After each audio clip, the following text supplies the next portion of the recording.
آپ کو یہ شہر یہ ملک چھوڑنا ہے۔ اس نے نظریں جھکائے، اس گڑگڑاتے شخص سے نظریں پھیرتے ہوئے کہا، السلام علیکم، ویلکم ٹو مہم کہانی۔ پلیز ناول کو لائک کر دیجئے۔ اگر آپ نے ابھی تک چینل کو سبسکرائب نہیں کیا تو سبسکرائب کر دیجئے، بیل آئیکن کو بھی کلک کر دیجئے گا۔ اس سے یہ ہوگا کہ ہر نئی آنے والی ویڈیو کا آپ کو نوٹیفیکیشن ملتا رہے گا۔ مت بنے اتنے ظالم، اس نے سسکتے ہوئے اس کی گود میں سر رکھا۔ وہ لرز اٹھی، ایسی اذیت مت دیں مجھے اور خود کو جس کا مداوع وقت بھی نہ کر سکے۔ میں نہیں رہ سکتا آپ سے دور، مر جاؤں گا میں۔ ایسی آزمائش مت لیں خدارا۔ اس کی گود اس کے آنسوؤں سے بھیگتی جا رہی تھی۔ وہ ساکت بیٹھی ہوئی تھی۔ وہ ایک عارضی سا تعلق میری روح کی دھجیاں بکھیر گیا۔ اس کی گود اس کے آنسوؤں سے بھیگتی جا رہی تھی اور وہ گھٹنوں کے بل بیٹھا اس کی آغوش میں درد بھلانے کی کوشش کرنے لگا۔ پاگل تھا نا جس نے درد دیا، اسی کے سائے میں سکون چاہیے تھا اسے۔ حیدر پلیز، اس نے اس کے گھمبیر بالوں پہ اپنا کانپتا ہاتھ رکھا۔ وہ ٹھٹکا اور پھر چہرہ اٹھایا۔ وہ دھک سے رہ گئی۔ شدت گریہ سے سرخ پڑتا چہرہ اور آنکھیں دل کا درد بیان کر رہی تھیں، لیکن اسے یہ سب برداشت کرنا تھا، بے حدی کی حدوں کو چھونا تھا۔ پلیز، اس نے ہاتھ جوڑنے چاہے تو اس سے پہلے اس نے اس کے ہاتھ تھامتے اس پہ اپنا چہرہ ٹکا دیا۔ آپ ایسا مت کریں، آپ جیسا کہیں گی ویسا ہی ہوگا۔ میں یہ شہر یہ ملک چھوڑ دوں گا۔ اس کی آواز گہری کھائی سے آتی محسوس ہو رہی تھی اور اس کی آنکھوں میں ایک ٹھہرا ہوا سکوت تھا جو سب نے آنے والے 5 سالوں میں جمود کی طرح دیکھا۔ وہ ہلکا سا رخ موڑتے اٹھ کھڑا ہوا جب وہ جھجکتے ہوئے بولی، آپ کسی سے شادی؟ بات اس کی لبوں میں تھی جب وہ درشتگی سے مڑا اور اس کا بازو پکڑتے ہلکا سا قریب کیا۔ میں کروں گا شادی، ضرور کروں گا، لیکن آپ سے کروں گا، جب بھی کروں گا۔ اس نے اس کی آنکھوں میں دیکھتے لفظ ادا کرتے اس کی سانسیں کھینچی تھیں۔ آپ، اس نے لب کھولنے چاہی لیکن اس نے اس کے ہونٹوں پہ انگلی جما لی۔ میں آج کے بعد یہ کلر آپ کے ہونٹوں پہ نہ دیکھوں جب تک مجھ سے دور ہیں۔ اسے خود سے دور رکھیے۔ ہاں، کوئی بات منوانی ہوئی یا میرے پاس آنا ہوا تو اسے ہتھیار بنا لینا۔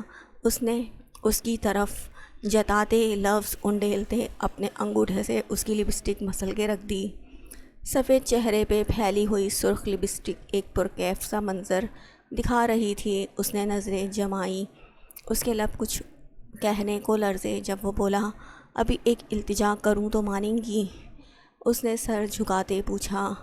اس نے خوفزدہ نظروں سے اسے دیکھا۔ اس کی نظروں میں چھپا خوف اس کا دل چیر گیا۔ یقین رکھیں، آپ کی طرح ظالم نہیں ہوں، آپ کی زندگی نہیں چھینوں گا، لیکن آپ کی زندگی کا یہ دن چھین کے اسے زندگی بنانا چاہتا ہوں۔ پلیز، یہ ایسا دن جس میں ہجر کا کوئی خوف نہ ہو، جہاں صرف وصل ہو، زندگی سے بھرپور دن جہاں بچھڑنے کا غم نہ ہو۔ ایسا دن دے دیں آج مجھے، پلیز۔ اس کے لفظ اس پہ قطرہ قطرہ زہر بنے اثر کر رہے تھے۔ وہ ہاتھ اس کی طرف بڑھائے منتظر کھڑا تھا۔ وہ کچھ دیر نہ جانے کیا سوچتی رہی، پھر اپنا ہاتھ اس کے ہاتھ پہ رکھ دیا۔ وہ اب اس کی یہ امید نہیں توڑنا چاہتی تھی۔ جب سے علیزے کی کال آئی تھی کہ وہ لیٹ آئے گی، تب سے وہ خوشگمان ہو چکی تھی کہ شاید سب ٹھیک ہو چکا ہو۔ وہ اس کے لیے بہت خوشنما خواب بننے لگیں، لیکن وہ یہ نہیں جانتی تھی کہ خواب تو شاید ٹوٹنے کے لیے ہی ہوتے ہیں۔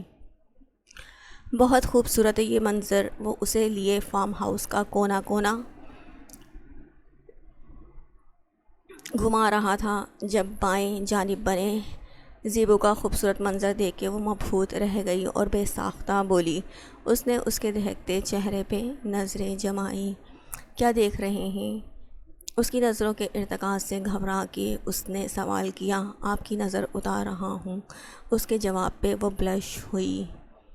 اس کے بے ساختہ کہنے پہ وہ بھرپور انداز پہ مسکرایا اور پھر اس کے قریب ہو کے اس کے کان کی طرف جھکا۔ یوں آ کے نہ بیٹھیے، صبر تو صبر ہے، لیکن ہر بار نہیں ہوتا۔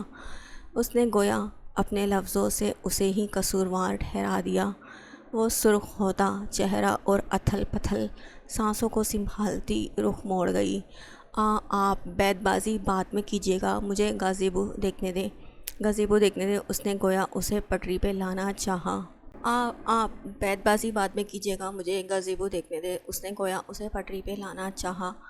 آپ اپنا کام کریں، میں اپنا کام کرتا ہوں، اس نے اس پہ نگاہیں جمائے ہوئے کہا۔ وہ نہ سمجھی کا تاثر دیتے ہوئے بھی اپنے چہرے پہ بکھرے رنگ محسوس کر سکتی تھی۔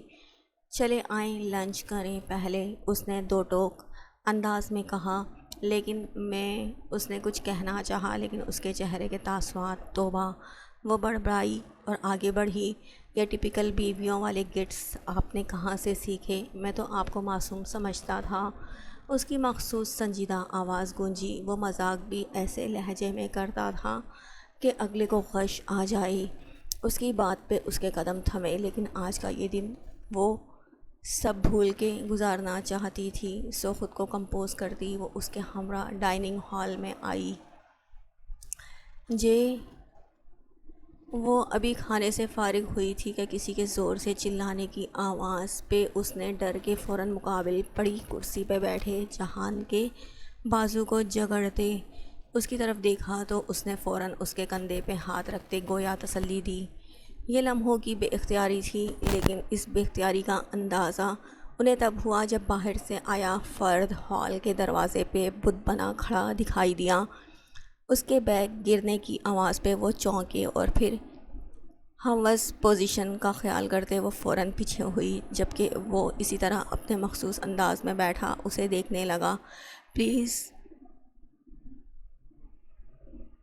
واٹ اے پلیزنٹ سرپرائز بھابھی، وہ چہکتا ہوا قریب آیا۔ آپ کے چہکتے خان سے آپ کی اور آپ کی بیگم کی قسم دے کے آپ کے بارے میں پوچھا۔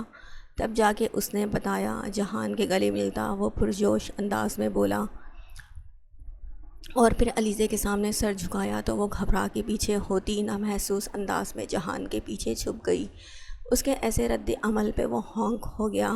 جہان نے نرمی سے اس کا بازو پکڑتے اسے سامنے کیا۔ علیزے، یہ زوریز ہے، اسٹڈی کے لیے لندن ہوتا ہے، شاید ابھی سیدھا ادھر آیا ہے۔ اس نے تعارف کروایا تو وہ ہلکا سا مسکرائی، جبکہ وہ اندر سے پریشان تھی کہ نہ جانے وہ کیا سوچے اس کی وہاں موجودگی کو لے کر، لیکن وہ بہت نارمل تھا اور کچھ دیر میں وہ اسے مکمل تعارف کروا چکا تھا۔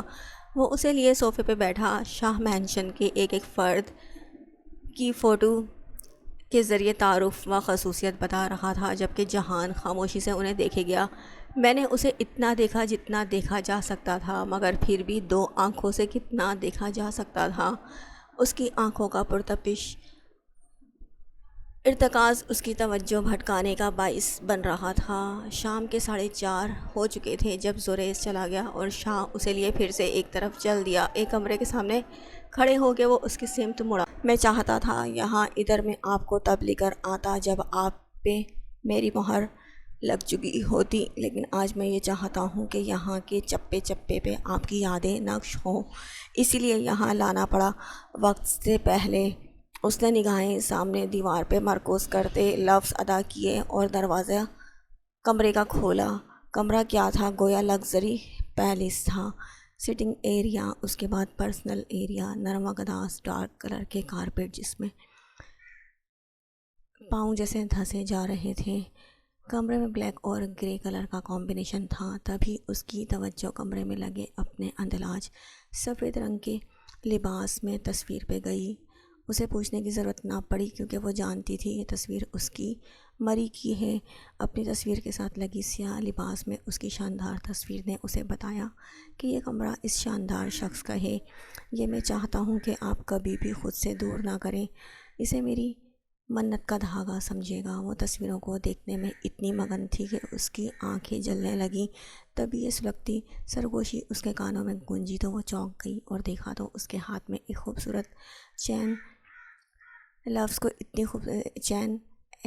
کو اتنی خوبصورتی سے ڈیزائن کیے ہوئے تھی کہ جو ڈائمنڈ کے نگینوں سے سجی وہ ایک پل کو مبہوت رہ گئی تھی۔ اس نے چین کا ہک کھولے، اس کی طرف منتظر نظروں سے دیکھا تو وہ سر جھکا گئی، گویا اجازت دے دی گئی ہو۔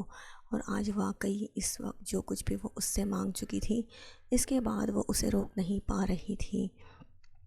اس نے اس کی طرف جھکتے ایک ہاتھ سے اس کے بالوں کو اکٹھا کیا اور پھر دھیرے سے اس کی سراہی دار گردن کی زینت میں وہ چین ڈال دی۔ اس کی سلگتی انگلیوں کے لمس نے اس کے بدن میں پھریری سی دوڑا دی۔ چین کا ہک بند کرتے وہ اس کی گردن پہ جھکا۔ اس کی سانسوں کو تپش سے وہ پگھلنے لگی اور دھیرے سے اس کے کان کی لو کو چھوا۔ وہ تڑپ اٹھ گئی اور اس کی طرف دیکھنا چاہا، لیکن اس سے پہلے اس کی آنکھیں بوجھل ہو گئیں اور وہ اپنی پلکوں کو جھکا گئی۔ حیدر، اس کی بھینچی سی آواز آئی۔ اس نے بے ساختہ کہتے اپنے لب اس کی دہکتی پیشانی پہ رکھتے گویا محبت کی مہر لگا دی، جو چیخ چیخ کے بیان کر رہی تھی کہ تم چاہے محبت سے انکاری ہی کیوں نہ ہو، یہ میری محبت کی مہر تمہیں پل پل اس محبت کی یاد دلائے گی جو آج دفن کرنے جا رہی ہیں۔ وہ دھیرے سے سیدھا ہوا، دو قطرے اس کی آنکھوں سے ٹپکے۔ گھر جانا ہے، گھر جانے کا وقت ہو گیا۔ اس کی دھیمی لرزتی آواز اس کے دل کو چیر گئی تو گویا وقت ہجر آن پہنچا تھا۔ وصل کے لمحات اتنے مختصر تھے، تیری قربتوں کے لمحے پھولوں سے اور پھولوں کی زندگی مختصر سی۔ ہجر کا حولہ منہ پھاڑے اس کی خوشیاں نگلنے کو کھڑا تھا اور وہ بے بس تھا۔ اس کا دل مٹھیوں میں جکڑنے لگا۔ وعدوں اور قسموں سے جکڑا بے بس اور بد نصیب انسان کیوں، اگر وہ کچھ نہیں کر سکتا تھا